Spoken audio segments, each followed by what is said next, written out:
Chinay ko yung ibang mga footages ko nung nakaraan. And she's always there. I feel connected to her somehow. Siyempre, posibleng araw-araw rin siya pumapasok sa trabaho, so malamang araw-araw mo rin siya makikita. Kung nasa-stress ka sa paggawa ng docu na yan, huwag ka na lang sumali. I mean, hindi naman kabawasan sa'yo yun. TL? Can I talk to you?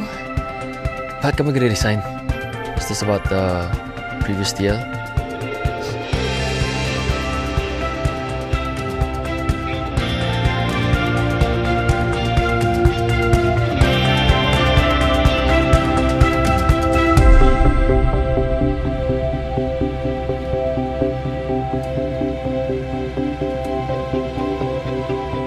Nahanap mo raw ako? Boy! Boy! Gising na! Nandito na tayo!